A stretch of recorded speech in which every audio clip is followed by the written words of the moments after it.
Hello friends, मैं दिव्यांश निशित एक बार फिर से आप सभी का बहुत बहुत स्वागत करता हूं अपने इस यूट्यूब चैनल पे। गाइज, आज इस वीडियो में हम लोग बात करने जा रहे हैं हेरिडिटी एंड एनवायरनमेंट के बारे में, यानी एक बच्चे के डेवलपमेंट में यानी उसके विकास में वंशानुक्रम और वातावरण यानी हेरिडिटी एंड एनवायरनमेंट का किस तरह से रोल होता है, क्या इंपॉर्टेंस होता है, किस तरह से इम्पैक्ट करते हैं उसके विकास को। राइट, तो यहां पर आज हम देख लेते हैं कि इसमें हम किन किन पॉइंट्स को आज हम देखेंगे, डिस्कस करेंगे। चलिए फटाक से इन पॉइंट्स पर नजर डाल लेते हैं। सबसे पहले हम बात करेंगे यहां पर मीनिंग की, किसकी, हेरिडिटी यानी वंशानुक्रम के अर्थ के बारे में बात करेंगे। फिर वंशानुक्रम की डेफिनेशन के बारे में यानी परिभाषाओं के बारे में बात करेंगे, जैसा हर टॉपिक में हम करते आए हैं। राइट, उसके बाद यहां पर हम बात करेंगे principle and laws of heredity यानी वंशानुक्रम के जो सिद्धांत हैं और उनके जो नियम हैं उसकी भी यहां पर बात करेंगे। ये काफी इंपॉर्टेंट पॉइंट हो जाता है बिकॉज आपके जो भी टीचिंग कॉम्पिटिटिव एग्जामिनेशंस हैं वहां पर ये टॉपिक एक काफी इंपॉर्टेंट रोल प्ले करता है। राइट, तो इसलिए यहां पर इस टॉपिक को समझना बहुत जरूरी है आपके लिए। बहुत ही सिंपल है, कोशिश करूंगा इसको बहुत ही आसान भाषा में आप लोगों को मैं समझा पाऊं। ठीक है, चलिए आगे देख लेते हैं। इसके बाद जब principle and laws of heredity के बाद हम लोग बात करेंगे यहां पर एनवायरमेंट की यानी वातावरण की। तो वातावरण में भी हम सबसे पहले वातावरण के अर्थ को जानेंगे, फिर उसकी कुछ परिभाषाओं को जानेंगे एंड देन आफ्टर हम बात करेंगे कि किस तरह से हेरिडिटी यानी वंशानुक्रम प्रभावित करता है बच्चे के विकास को यानी बालक के विकास को, उसके डेवलपमेंट को, और फिर बात करेंगे वातावरण किस तरह से एक बच्चे के विकास को प्रभावित करता है। राइट, चलिए आज हम अपने इस वीडियो में इन कुछ एक इंपॉर्टेंट पॉइंट्स को डिस्कस करेंगे, इसलिए वीडियो के साथ एंड तक जरूर बने रहिएगा। शुरुआत करते हैं अपने वीडियो। तो यहां पर जब हम सबसे पहले बात करते हैं हेरिडिटी की यानी वंशानुक्रम की, तो वंशानुक्रम को समझने के लिए सबसे इंपॉर्टेंट चीज क्या है, वंशानुक्रम हुआ क्या। जैसे हम लोगों ने नाम सुना हुआ है जेनेटिक्स का, राइट, जैसे हमने नाम सुना हुआ है आनुवांशिकता का, यानी कि एक जो भी एक प्रकार का जीव है वो अपने ही समान जीव उत्पन्न करता है यानी पैदा करता है। फॉर एग्जाम्पल, आप किसी भी जानवर को ले लिए, चाहे वो आप शेर हो, बकरी हो, कुत्ता हो, गाय हो, तो ये सब जब इनके बच्चे पैदा होते हैं तो शेर का बच्चा शेर ही होगा, बकरी का बकरी होगा, राइट, या बकरा भी हो सकता है, कुत्ते का कुत्ता ही होगा, गाय का गाय होगा। राइट, तो इस तरीके से मतलब कहने का ये हुआ कि जो भी जानवर है उसका बच्चा जानवर ही होगा, इसी तरीके से इंसान का बच्चा इंसान होगा। राइट, ये तो बेसिकली हम लोगों ने जीव जंतुओं की बात कर ली, लेकिन अब चूंकि हम यहां पर बात कर रहे हैं कि एक बालक के विकास में हेरिडिटी का क्या रोल होता है, हेरिडिटी किस तरह से रोल प्ले करती है अपना, तो उस संदर्भ में जब हम देखते हैं तो जब एक बच्चा पैदा होता है, ठीक है, तो उस बच्चे के पैदा होने के साथ ही उसके अंदर दो प्रकार के उसके जो गुण हैं वो उसके माता पिता से आते हैं। पहले जो उसके शारीरिक गुण हैं, उम्मीद करता हूं ये चीजें आप लोग को समझ में आ रही होंगी, और दूसरे होते हैं मानसिक। राइट, आप समझिएगा शारीरिक गुण क्या हो गए, उसकी शरीर की बनावट, राइट, उसकी लंबाई चौड़ाई, उसका वजन, उसका कद काठी, ठीक है, ये जो भी शारीरिक लक्षण हैं ये सारे उसको उसके माँ बाप से ही मिलते हैं। जैसे जनरली जो लंबे कद के माँ बाप होते हैं तो उनके बच्चे जनरली लंबे ही होते हैं, छोटे कद के माँ बाप होते हैं तो उनके बच्चे जनरली छोटे ही होते हैं। हर केस में ये चीज़ लागू नहीं होती है, अभी उसको हम लोग आगे भी समझेंगे। आपके मन में आ रहा होगा नहीं सर ऐसा नहीं है, छोटे कद के जो माँ बाप होते हैं उनके बच्चे भी लंबे होते हैं। होता है, बिल्कुल होता है। उन चीज़ों को हम अभी आगे डिस्कस करेंगे क्योंकि उनके अंदर केवल उनके माता पिता के गुण नहीं होते हैं, उनके पूर्वजों के भी गुण होते हैं। तो अगर उनके दादा परदादा लंबाई में रहे होंगे ज़्यादा तो उनके गुण भी लंबाई के आ सकते हैं। राइट, लेकिन यहां पर अभी जो हम समझ रहे हैं उसको आप समझिए माता पिता के ही साथ हम लोग सिर्फ और सिर्फ अभी कनेक्ट कर रहे हैं।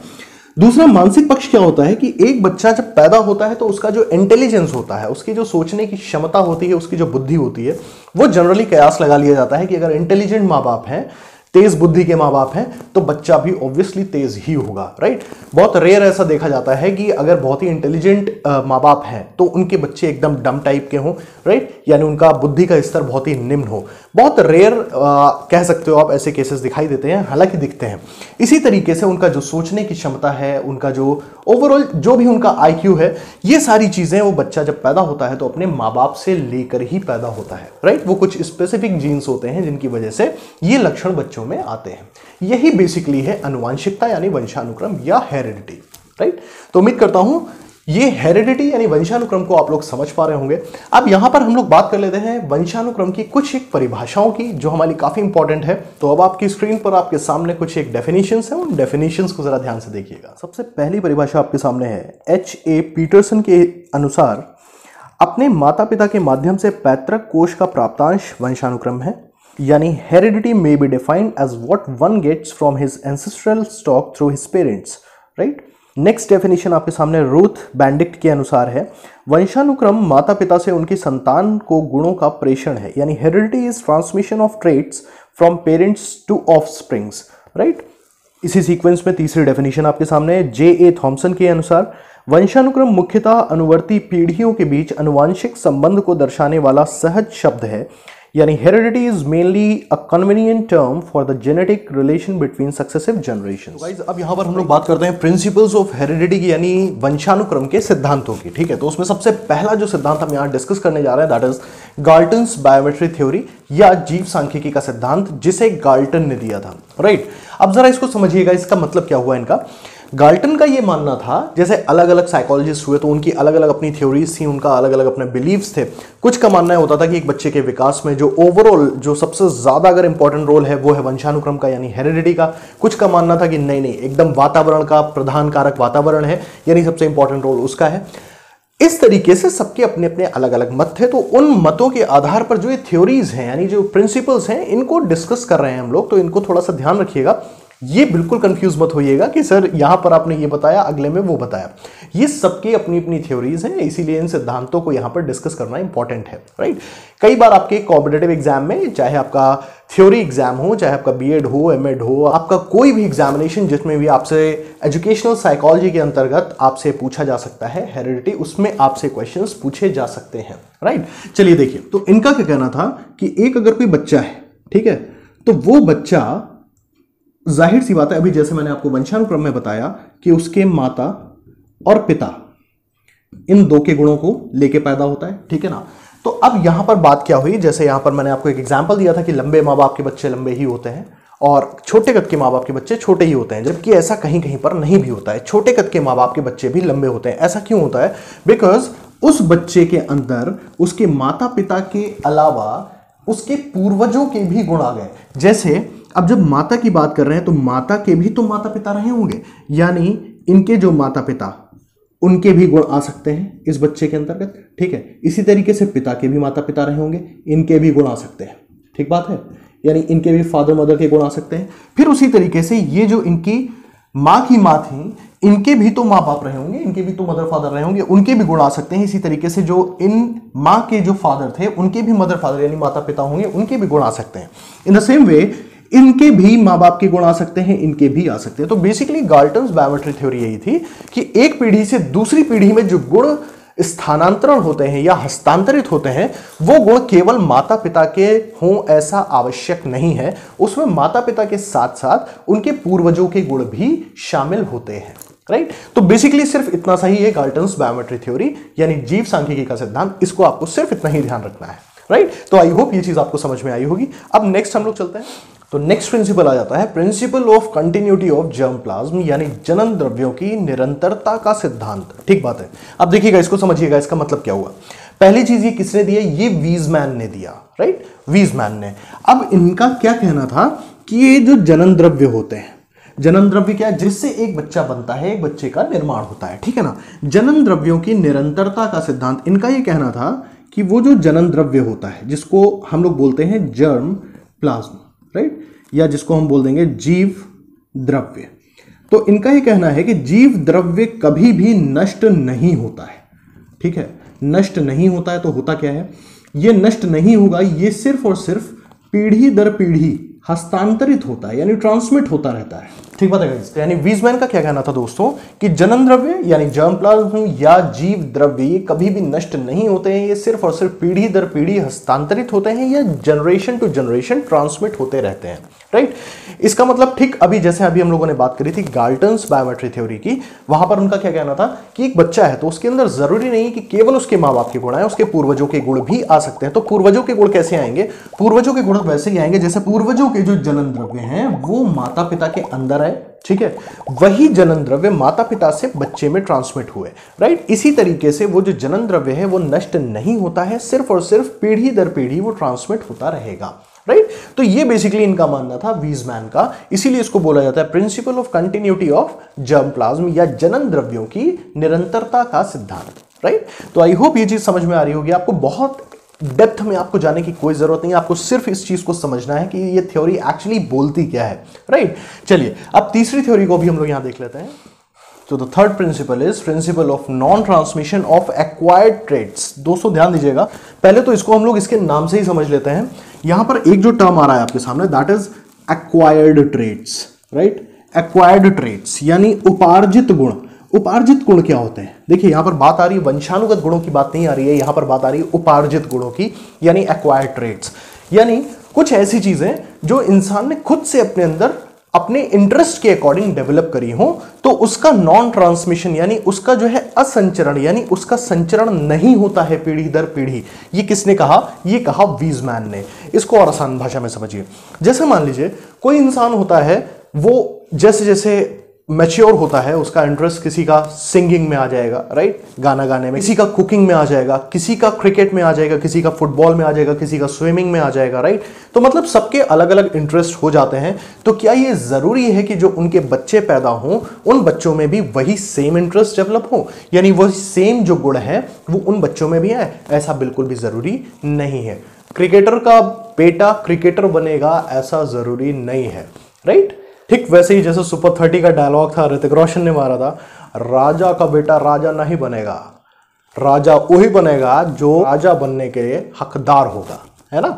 तो बस बात यहां पर वही हो गई कि यहां पर राजा का बेटा बिल्कुल राजा बने ऐसा जरूरी नहीं है। यही वीजमैन ने कहा कि जो भी एक्वायर्ड ट्रेट्स हैं, यानी उपार्जित अर्जित किए हुए जो गुण हैं, कुछ एडिशनल जो हमारे इंटरेस्ट के अकॉर्डिंगली हम लोगों ने अपने अंदर कुछ एक चीजें ऐड ऑन करी हैं, अपनी हैबिट्स हो सकती हैं, हमारे कोई भी ट्रेट्स ऐसे हो सकते हैं, गुण हो सकते हैं, उनका दूसरी पीढ़ी में संचरण हो ऐसा बिल्कुल भी जरूरी नहीं है। तो इन्होंने यही चीज बात करी है कि जो उपार्जित गुण होते हैं उनका संचरण एक पीढ़ी से दूसरी पीढ़ी में नहीं होता है। ठीक है, तो आई होप ये पॉइंट भी अब आप लोग को क्लियर हुआ होगा। अब आ जाते हैं इसी के साथ हम लोग नेक्स्ट प्रिंसिपल पे, जो इससे बहुत ज्यादा डिफर नहीं है। बस यहां से मेरे को एक वर्ड ये हटाना है, नॉन ट्रांसमिशन, और यहां पर असंचरण की जगह हमें लगा देना है संचरण। देखिएगा अब क्या बन गया, principle of transmission of acquired traits, यानी उपार्जित गुणों के संचरण का सिद्धांत। यस, तो अब बस यही बात, क्योंकि वीजमैन ने असंचरण का दिया था इसलिए संचरण का तो किसी और ने दिया होगा।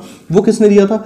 वो दिया था लैमार्क ने। क्या कहा फ्रेंड्स? लैमार्क ने सेम इस थ्योरी को ऐसे रखा कि जो भी एक्वायर्ड ट्रेट्स हैं, यानी जो भी वंशानुगत नहीं है, बात समझ रहे हैं आप, वंशानुगत नहीं है, खुद से अपने अंदर जोड़े गए यानी अर्जित किए गए जो गुण हैं, उनका संचरण एक पीढ़ी से दूसरी पीढ़ी में होता है। उसके लिए एक बहुत ही बेहतरीन एग्जांपल जो यहां पर हम दे सकते हैं, दैट इज जिराफ।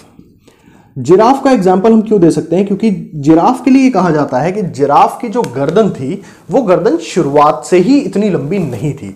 शुरुआत में जिराफ की गर्दन कुछ घोड़े जैसी हुआ करती थी, लेकिन जैसे जैसे उन्होंने अपने खाने के लिए, जब ऊंचे ऊंचे पेड़ों पर पत्तियां लगी होती थी तो उनको खाने के लिए अपनी गर्दन को खींचना पड़ता था अपना पेट भरने के लिए, तो धीमे धीमे धीमे पीढ़ी दर पीढ़ी वो चीजें क्या हुई, धीमे धीमे थोड़ा थोड़ा उसने अपनी गर्दन को स्ट्रेच करना शुरू किया, तो उसकी गर्दन धीमे धीमे लंबी हुई और इसका प्रभाव पीढ़ी दर पीढ़ी आगे देखने को मिला। और वर्तमान समय का जो जिराफ है वो हमारे और आपके सामने है कि आज की डेट में जिराफ की गर्दन कितनी ज्यादा लंबी होती है, राइट।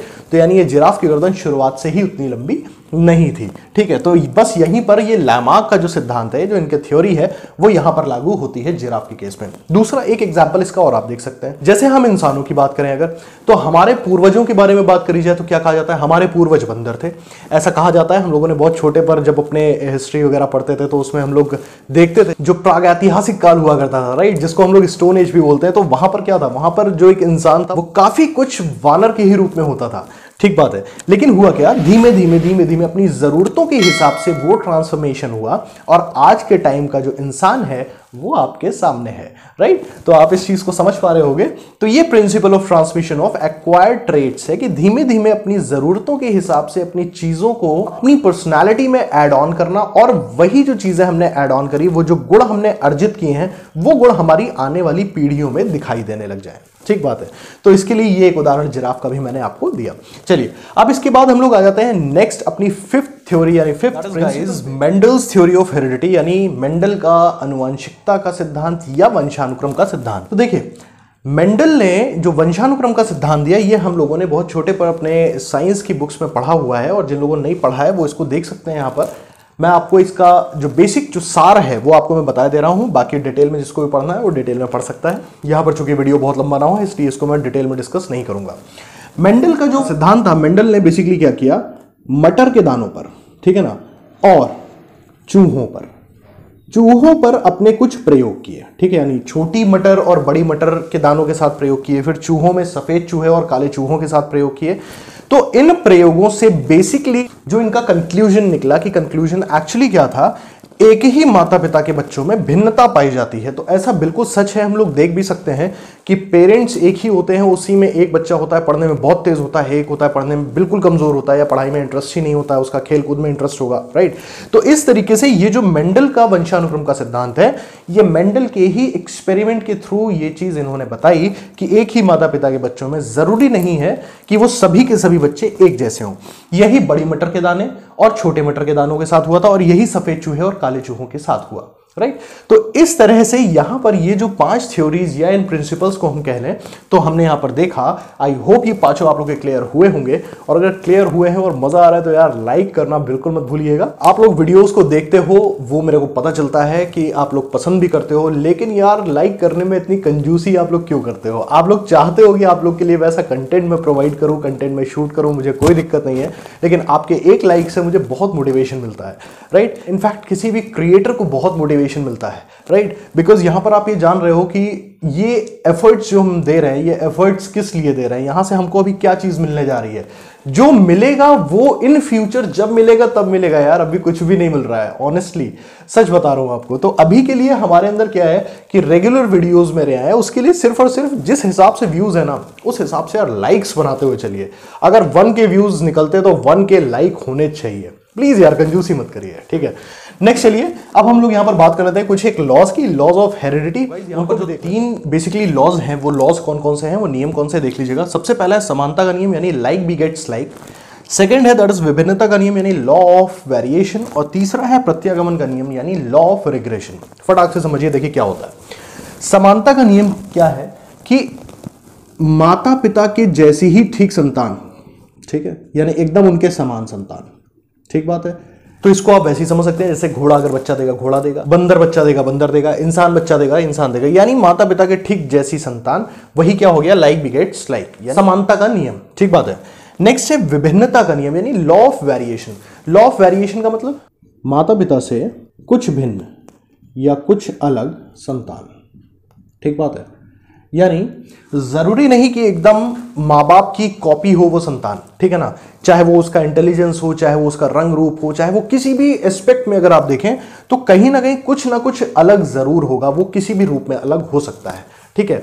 वो उसके आईक्यू में अलग हो सकता है, रंग रूप में अलग हो सकता है, लंबाई चौड़ाई में अलग हो सकता है, किसी भी चीज में अलग हो सकता है, मतलब ठीक माता पिता के जैसा, यानी मदर फादर जो उनके पेरेंट्स हैं एकदम उनके जैसी संतान यहां पर नहीं होती। ये दूसरा है विभिन्नता का नियम, यानी लॉ ऑफ वेरिएशन।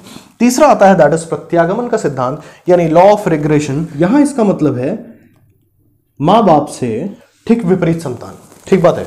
यानी प्रत्यागमन का नियम यानी लॉ ऑफ रिग्रेशन क्या कहता है कि मां बाप से ठीक ऑपोजिट होगा बच्चा, यानी माँ बाप अगर बहुत ही इंटेलिजेंट है तो बच्चा एकदम डम होगा, राइट। बात समझ पा रहे हो आप? यानी जो भी उसके पेरेंट्स हैं बच्चे के, उनके जो भी कैरेक्टरिस्टिक्स हैं उनका ठीक ऑपोजिट वो बच्चा होगा, ठीक बात है। तो ये हो गया आपका प्रत्यागमन का नियम, यानी लॉ ऑफ रिग्रेशन, ठीक है। तो इस तरीके से 3 लॉज भी हो गए, हम लोगों ने देख लिए। तो अब यहां पर बात आती है, हम लोग वंशानुक्रम को समझ चुके हैं, उसकी परिभाषा, उसके बारे में सब कुछ समझ लिया, सिद्धांतों को समझ लिया, उसके नियमों को समझ लिया।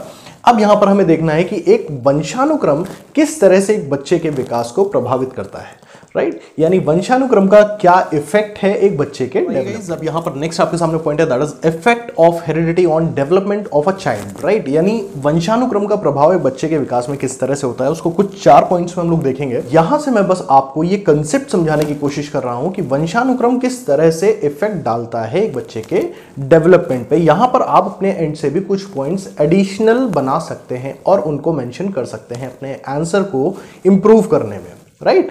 चलिए सबसे पहला देख लेते हैं दैट इज जन्मजात शक्तियों और स्वभाव पर प्रभाव, यानी effect on इनेट powers and behaviour.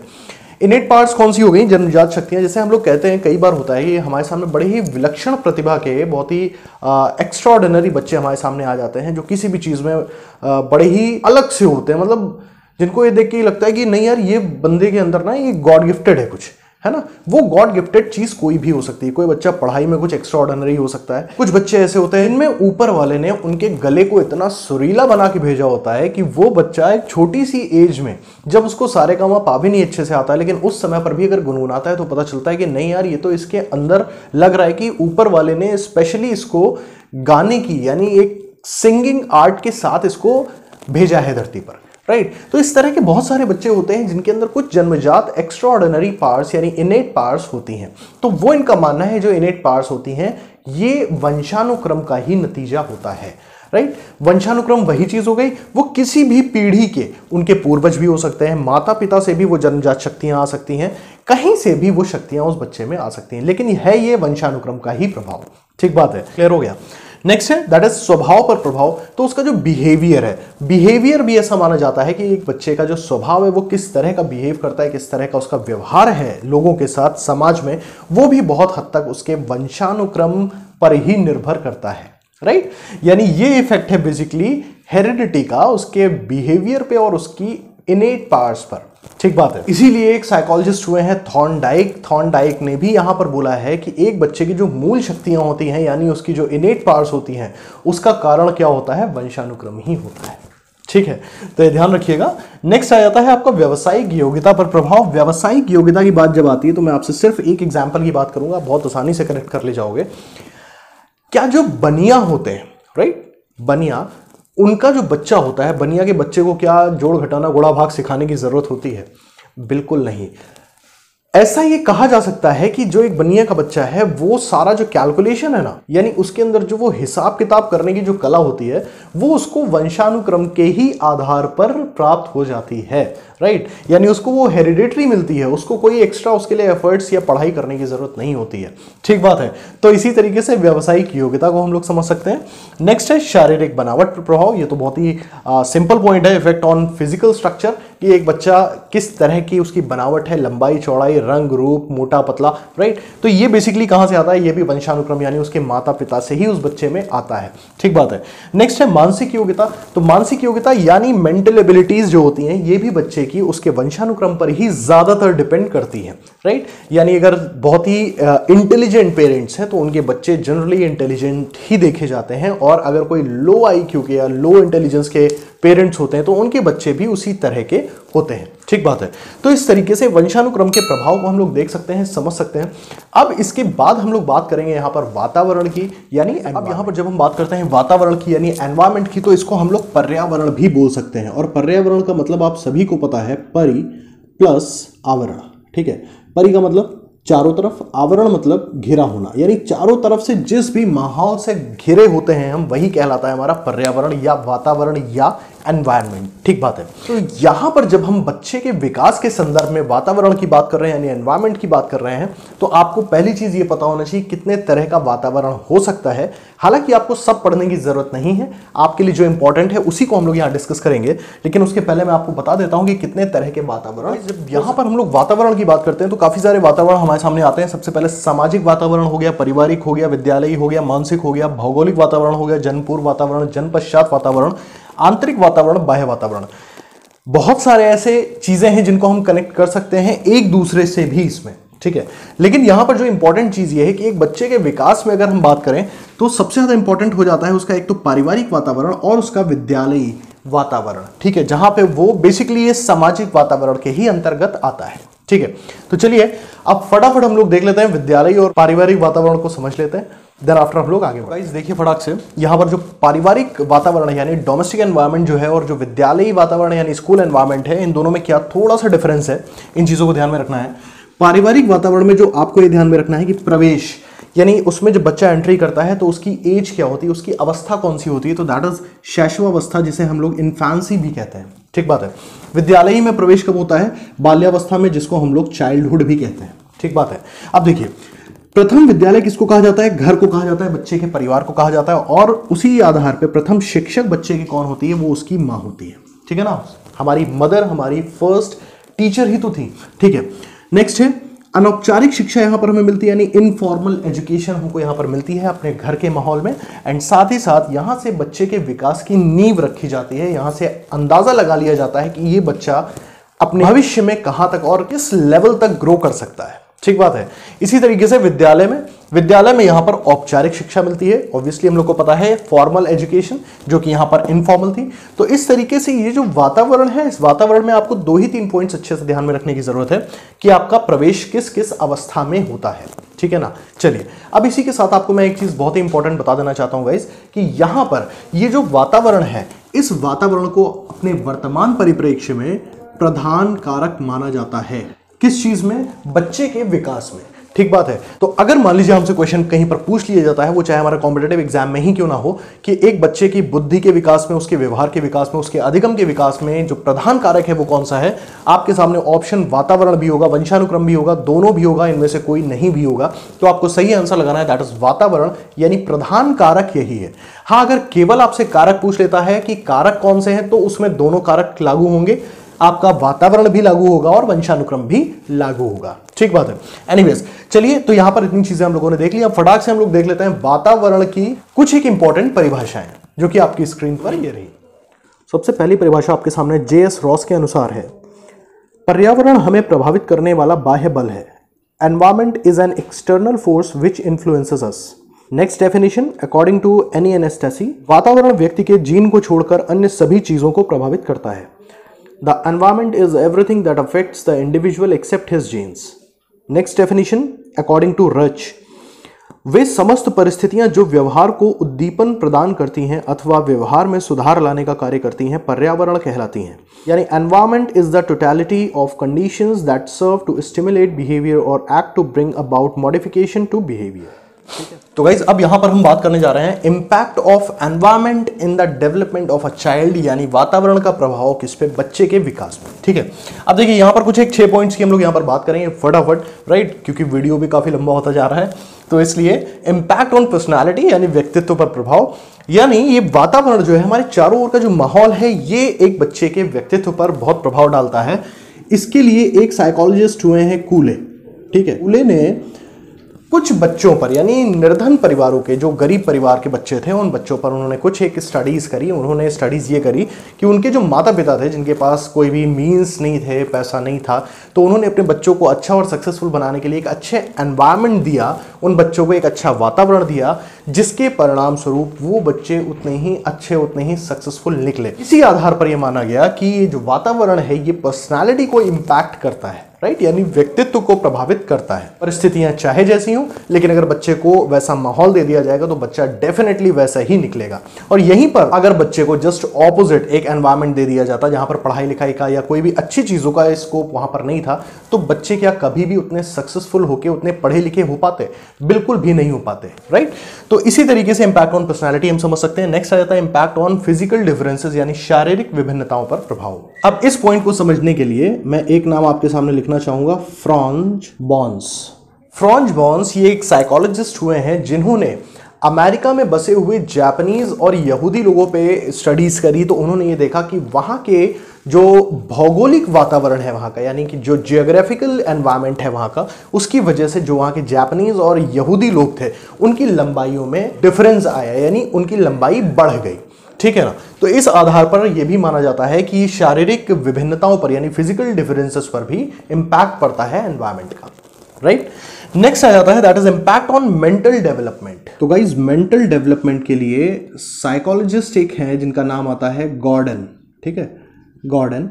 इन्होंने बेसिकली जो नाविक थे, नाविकों के बच्चों पर एक स्टडी करी। इन्होंने नाविकों के बच्चों को अलग अलग नदियों के किनारे रखा और समाज यानी सोसाइटी से दूर रखा और दूषित वातावरण, यानी एक खराब, एक गलत, एक गंदे वातावरण में रखा, जिसके कारण उन बच्चों की जो मेंटल डेवलपमेंट है वो बहुत ही सीमित हो गया, उसका विकास सही से नहीं हो पाया, राइट। तो इसी आधार पर इंपैक्ट ऑन मेंटल डेवलपमेंट भी ये कहा जा सकता है कि वातावरण का प्रभाव मानसिक विकास पर भी पड़ता है, ठीक बात है। तो ये कुछ एक मैं आपको जो नाम बताता चल रहा हूं, इन नाम को थोड़ा सा अपने से रिलेट करते रहिएगा, अदरवाइज यहां पर पॉइंट्स तो आप भी बना के लिख सकते हो, ठीक है। ध्यान रहे तो बहुत अच्छी चीज है। इन केस अगर दिमाग से निकल जाता है तो इन चीजों को आप सिर्फ समझ लीजिए, उन पॉइंट्स को, और उनको आप आसानी से अपनी लैंग्वेज में भी एक्सप्लेन कर सकते हैं, ठीक है। नेक्स्ट आ जाता है that is impact on emotional development, यानी संवेगात्मक विकास पर प्रभाव। अब इस चीज को समझिएगा, जब एक बच्चा एक परिवार में पैदा होता है तो उस बच्चे के अंदर जो इमोशंस होते हैं, वो इमोशंस कहां से उसको मिलते हैं? उसको उसकी सराउंडिंग से, उसके माता पिता से, उसके जो रोज कि उसके जीवन में मिलने वाले उससे जो लोग हैं उनसे उसको पता चलता है कि हाँ गुस्सा क्या होता है, हंसी मजाक क्या होता है, खेल कूद क्या होता है, राइट। तो ये सारे जो भी इमोशंस हैं, ये इमोशंस वो अपने वातावरण से ही सीखता है, ठीक है। जैसे कुछ बच्चे हैं जिनके माता पिता काफ़ी ज़्यादा शॉर्ट टेम्पर्ड हैं, गुस्से वाले हैं, तो उन बच्चों में आप देखोगे कि वही इरिटेशन, वही गुस्सा, नाराज़गी ज़्यादातर रहेगा, उतने ही एग्रेसिव होंगे। वहीं पर जो पेरेंट्स बहुत ही काम रहते हैं, कूल रहते हैं, बहुत शांत रहते हैं, उनके बच्चे उसी आधार पे, उसी बेसिस पे बहुत ही शांत और बहुत ही खुश मिजाज रहते होंगे, राइट। तो इस तरीके से संवेगात्मक विकास पर भी प्रभाव डालता है वातावरण, ठीक है। नेक्स्ट आ जाता है इंपैक्ट ऑन इंटेलिजेंस यानी बुद्धि। तो बुद्धि पर प्रभाव भी आप इसी तरीके से देख सकते हैं, जैसे बच्चे जब एक माहौल में पैदा होते हैं, उनके जो माँ बाप होते हैं, उनका जो ओवरऑल जो परिवेश होता है, उनका जो एनवायरनमेंट होता है, वो अगर बहुत ही अच्छा पढ़ाई लिखाई वाला होगा तो बच्चे उसी डायरेक्शन में, उसी तरीके से आगे ग्रो कर पाते हैं। उनका जो मेंटल डेवलपमेंट है, यानी उनका जो बेसिकली इंटेलिजेंस है, वो इंटेलिजेंस उसी माहौल की वजह से और इंप्रूव हो पाता है। इस चीज को प्रूव करने के लिए एक साइकोलॉजिस्ट जिनका नाम है कैंडोल, राइट, कैंडोल, इन्होंने फ्रांस के 552 विद्वानों का अध्ययन करके यह निष्कर्ष निकाला कि जो बुद्धि है, बुद्धि का विकास वंशानुक्रम से ज्यादा वातावरण पर निर्भर करता है, ठीक। वातावरण जितना अच्छा होगा, बुद्धि का प्रभाव और बुद्धि का जो विकास है वो उतना ही अच्छी तरीके से हो पाएगा, ठीक है। इसको और अच्छे से समझने के लिए, जैसे मान लीजिए एक कोई गरीब पृष्ठभूमि का, यानी एक बहुत ही पुअर बैकग्राउंड का एक बच्चा है, वो बच्चे के पास कोई भी संसाधन नहीं है, मीन्स नहीं, उसके पास प्रॉपर एक एजुकेशन नहीं है, तो वो किस तरीके से और कितना अपने जो मेंटल डेवलपमेंट है, उसका जो इंटेलिजेंस है वो ग्रो कर पाएगा। आप सोच के देखो उसकी बुद्धि किस हद तक विकसित हो पाएगी। बुद्धि डायरेक्टली किस चीज से प्रभावित होती है? वो हमारी शिक्षा, हमारी एजुकेशन से ही तो प्रभावित होगी, या हमारे माहौल, कितना पढ़ा लिखा माहौल हमारे चारों तरफ है, हम उसी से फिर सोचना, समझना और चीजों पे अपना दिमाग लगाना जान पाएंगे, ठीक है। तो इसी तरह से उस गरीब पृष्ठभूमि के बच्चे को अगर हम एक अच्छे एनवायरमेंट में लेके आए, उसको एक अच्छी एजुकेशन दे, तो वहीं पर वही जो बच्चा जो गरीब बैकग्राउंड में बैठा हुआ था, उसके पास कोई भी मीन्स नहीं थे, अब ऑल ऑफ अ सडन उसको अगर चीजें मिल गई, उसको एक अच्छी एजुकेशन मिल रही है, अच्छा एक माहौल मिल रहा है, तो उसका जो इंटेलिजेंस ग्रोथ है वो ऑब्वियसली उतने ही टाइम्स मल्टीप्लाई हो जाता है, उतना ही अच्छे तरीके से वो चीजों को सोचने, समझने और एनालिसिस करने लगता है, ठीक है। तो यानी जो इंपैक्ट ऑन इंटेलिजेंस यानी बुद्धि पर जो प्रभाव है, ये बिल्कुल सीधा सीधा वातावरण इस पर प्रभाव डालता है, ठीक है। तो आई होप ये चीज आप लोगों को क्लियर हुई होगी। And now last but not the least, impact on character and moral development यानी चारित्रिक व नैतिक विकास पर प्रभाव। तो गाइस देखिए, यहां पर जब बात हम लोगों ने वंशानुक्रम की करी थी, तो वंशानुक्रम से जो भी गुण उस बच्चे के अंदर आए हैं, ठीक है, वो तो ठीक है, अच्छी बात है, लेकिन जब उसका चारित्रिक निर्माण, यानी जब चरित्र उसका बनेगा, यानी उसका कैरेक्टर जब बिल्ड होगा, वो कब बिल्ड होगा? जब वो थोड़ा थोड़ा समझदार होगा, अपने आसपास के माहौल को देखेगा, अपनी सराउंडिंग्स को समझेगा, जिस तरह का वहां पर माहौल होगा, जिस तरह के लोग होंगे, उनकी विचारधारा होगी, राइट, जिस तरह के उनके वैल्यूज होंगी, उस तरह की चीजों को वो एक्सेप्ट करेगा एंड उसी आधार पे उसका जो कैरेक्टर है और जो मॉरल डेवलपमेंट यानी नैतिक विकास है वो उस पर निर्भर करेगा, राइट। यानी वो अगर सज्जन लोगों के बीच में है तब तो बिल्कुल सज्जनों वाला व्यवहार करेगा, और इन केस अगर वो दुर्जनों के बीच में है तो ऑब्वियसली वो दुर्जनों वाला ही व्यवहार करेगा। बात समझ पा रहे हो अब मेरी? तो इस तरीके से हम ये कह सकते हैं कि कुछ एक पॉइंट्स हैं जहां पर वातावरण का बहुत ही गहरा प्रभाव हमें देखने को मिलता है। इसी तरह ये तो कुछ एक लिमिटेड पॉइंट्स हैं, यहां पर आप अपने एंड से कुछ पॉइंट्स को और भी ऐड ऑन कर सकते हो। मेरा बेसिकली यहां पर्पस था आपको चीजों को एक्सप्लेन कर देना, आपको समझा देना कि एक्चुअली इसका मतलब था क्या, ठीक बात है। तो भाई अब तो अपन लोगों ने वातावरण को देख लिया, वंशानुक्रम को देख लिया, अब एक जगह पंगा एक ये फंसता है कि कहीं पर कुछ मनोवैज्ञानिकों का यह मानना था कि एक बच्चे के विकास के लिए सिर्फ और सिर्फ वंशानुक्रम इंपॉर्टेंट है, एक जगह मानना था सिर्फ और सिर्फ वातावरण इंपॉर्टेंट है। क्या ये दोनों इंडिविजुअली इंपॉर्टेंट हैं या एक साथ इंपॉर्टेंट है? तो इसके लिए मैं सबसे बढ़िया आपको एक एग्जांपल देना चाहूंगा। हम सभी लोगों ने एक स्टोरी सुन रखी है टार्जन बॉय की, सुन रखी है ना? तो इट मीन्स कि वो टार्जन बॉय है क्या? एक्चुअली तो वो एक इंसान है ना, कि जो भी पेरेंट्स रहे होंगे वो इंसान रहे होंगे, लेकिन वो बच्चा पैदा तो हुआ इंसानी गुणों के साथ, सारे ट्रेट्स उसके अंदर, चाहे वो उसका फिजिकल स्ट्रक्चर हो या उसके मेंटल ट्रेट्स हो, जो भी चीजें उसने अपने पेरेंट्स से एक्सेप्ट करी, बट पैदा होने के बाद जब वो धीमे धीमे बड़ा हुआ, जिस भी वजह से वो अपने परिवार से बिछड़ जाता है और एक जंगल में पहुंच जाता है, जानवरों के बीच में रहता है, धीमे धीमे क्या होता है, वो इंसानों से हो गया दूर और जानवरों के हो गया नजदीक। तो वो जानवरों की भाषा बोलना सीख जाता है, जानवरों का रहन सहन सीख जाता है, उनका खान पान सीख जाता है, सारी उनकी एक्टिविटीज सीख जाता है। लेकिन किन चीज़ों से दूर हो जाता है? इंसानों से। अब उसे ना तो इंसानों की भाषा समझ में आती है, ना इंसानों के उसको जो बिहेवियर है वो समझ में आता है, ना इंसानों का रहन सहन खान पान, कुछ नहीं। वो टोटली डिपेंड हो जाता है जंगल पे। इसीलिए वो जंगल बॉय या टार्जन जो कहलाता है। तो आप यहां पर समझ सकते हो कि उसको वंशानुक्रम में यानी हेरिडिटरी उसको चीजें मिली, उसको शरीर मिला, उसके अंदर जो भी उसके गुण थे वो माता पिता से उसको डेफिनेटली मिले होंगे। लेकिन चूंकि उसको एक वातावरण नहीं मिला प्रॉपर जो उसको मिलना चाहिए था, तो इस वजह से उसको वातावरण मिल गया जंगल का, तो वो पूरी तरीके से एक जंगली लड़का हो गया, यानी इंसान के भेष में एक जानवर की तरह। बात समझ पा रहे हो आप मेरी? क्योंकि उसकी सारी एक्टिविटीज जानवरों वाली होती हैं। ठीक बात है। तो इस तरीके से आप यहां पर यह समझ सकते हो कि वंशानुक्रम इंपॉर्टेंट है, साथ ही साथ वातावरण भी उतना ही इंपॉर्टेंट है। यानी ये दोनों एकदम रेल की पटरी की तरह है। बात समझ पा रहे हैं? रेलवे ट्रैक जैसे होता है, पैरेलली चलेंगे कहीं पर भी, ना केवल वंशानुक्रम ना केवल वातावरण। ठीक बात है। अदरवाइज टार्जन बनने के लिए तैयार रही है। ठीक बात है। तो इस तरीके से हम ये समझ सकते हैं इन चीजों को। अब आपसे क्वेश्चन जो पूछा जाता है कि एक बच्चे के डेवलपमेंट में उसका वातावरण और उसकी जो वंशानुक्रम है उनका महत्व किस तरह से उसको स्पष्ट करें, तो उसको आप अपनी लैंग्वेज में आप समझा सकते हैं। उनके डिफरेंट एस्पेक्ट्स जो हैं, जो हमने यहाँ पर डिस्कस किए हैं, उनको रखते हुए और साथ में कोरिलेट करते हुए आप वहां पर एक्सप्लेन कर सकते हैं। तो आई होप ये टॉपिक आप लोग को समझ में आया होगा। तो गाइज अब इसके बाद ये टॉपिक फिनिश हो चुका है। आप लोगों से अगेन एक वही रिक्वेस्ट कि यार वीडियो को लाइक करना बिल्कुल मत भूलिएगा। अगर आप वीडियो व्यू करते हैं तो यार लाइक करने में क्या जाता है, आपका एक लाइक मुझे इतना मोटिवेट करता है कि आगे जो आने वाले वीडियोज हैं उसमें मैं उतना ही टाइम्स मल्टीप्लाई करके अपने एफर्ट्स भी डालूंगा।